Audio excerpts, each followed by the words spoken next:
I wanted to pay tribute to Katie and her work and the work of the Expenditure Review Committee that Katie helps lead. We have found, as Katie said, almost $15 billion in savings in this update and $92 billion in savings since we were elected. And remember, that compares with precisely no savings in the Coalition's last budget.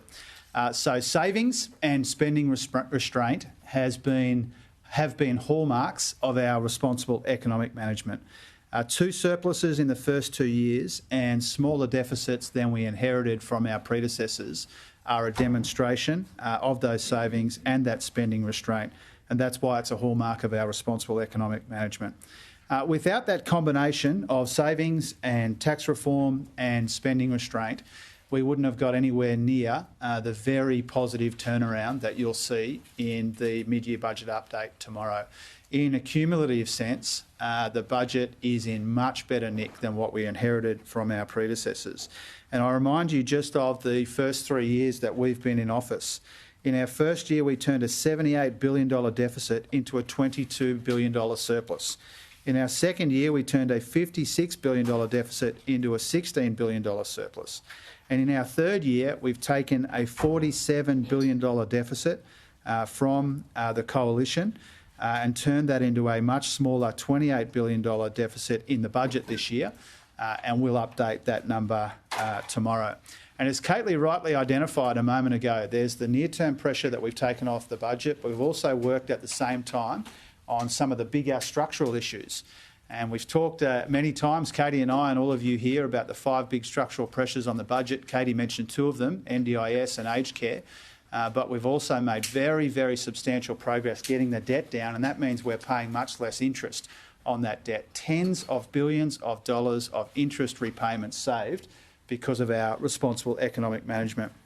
Now, this is not an end in itself. It's how we make room for the nation's priorities, and it's also how we accommodate the very substantial pressures on the budget as well. And what we've been able to do is to make room for our priorities and also for the pressures on the budget, some of them unavoidable. Tomorrow, for example, a big feature of the mid-year budget update will be the estimates variations. And just to run through some of them, age pension indexation, $3.6 billion write-up. The DSP, $3.6 billion. More kids in early childhood education, $3.1 billion. Schools, $2.6 billion. Medicare and the PBS, $2.3 billion. Indexation of income support payments, $2.1 billion. An extra $1.8 billion for disaster relief that I was talking to people in tropical far north Queensland about late last week, as well as a multi-billion-dollar estimates variation which goes to extra demand for aged care services.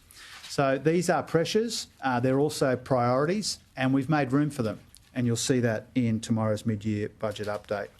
Now, when the Coalition says that this is overspending, what they really mean is they're coming after Medicare and medicines and pensions. If Angus Taylor and Peter Dutton think that extra spending for Medicare and medicines and pensions indexation is wasteful spending, then they need to come clean this week to the Australian people and say how much will they cut from Medicare and medicines and pensions and some of these other important areas like disaster relief or supporting veterans with the support that they need and deserve. So every single time that Angus Taylor says that this is wasteful spending, he needs to be asked how much will he cut from Medicare and medicines and pensions indexation, because that's what he really means when he says that this is wasteful spending. Medicare and medicines and pensions are not safe under the Coalition. We know that they are a risk to household budgets because we know their record. We know that Peter Dutton came after Medicare last time.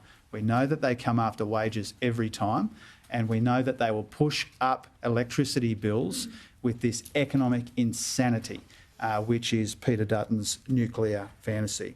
So despite all the pressures on the budget, we've delivered 2 surpluses, smaller deficits than we inherited, and less debt as a consequence.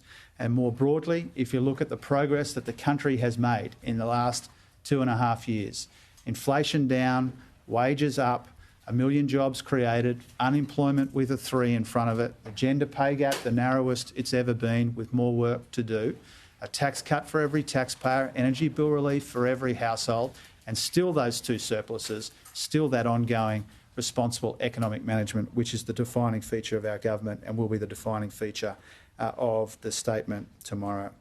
I wanted to flag a couple of other things before Katie takes all of your questions. The first one is that this MyEFO tomorrow is part of a big week in the economy. We're sprinting to the finish all the way to Christmas. I wanted to flag with you that later this afternoon we'll be releasing the tax expenditures statement. You know that we've put a lot of effort into renovating that, making it more useful to you, making its insights more valuable, and so I wanted to flag that we'll be releasing that hopefully in the next couple of hours if we can. There'll also be the population statement that we're obligated to release in the summer. We're looking to release that at some point this week as well, probably closer towards the end of the week than the start of the week, given everything else that we have on. Now, when it comes to the tax expenditure statement, you know that that's a requirement under the Charter of Budget Honesty. I say again, it's an important piece of analysis. It's not a statement of policy intent. You already know that we've got a substantial agenda when it comes to tax reform, and Andrew Leigh will also have a bit more to say later today about our country-by-country reporting part of our multinational tax reforms as well. But I wanted to flag that with you. It will provide lots of detail on the tax system and what it means for the budget, and we'll put that out in the next couple of hours. The last thing I wanted to briefly touch on is my friend Chrystia Freeland, the Finance Minister of Canada, has resigned overnight. Chrystia is such a great friend to me and to Australia, and I really just wanted to wish her well. Over the last 2.5 years, I've worked really closely with Chrystia Freeland. She's an absolute legend, and she's been a great supporter of Ukraine, a big part of our efforts on the global economic stage, and we have an extremely strong relationship with all of our Canadian counterparts, but I really wanted to say that I wish Chrystia well. I look forward to working with her successor to further develop the important economic relationship between Australia and Canada, but also the big role that Canadian friends play on the world stage, particularly when it comes to the G20 finance ministers' gatherings.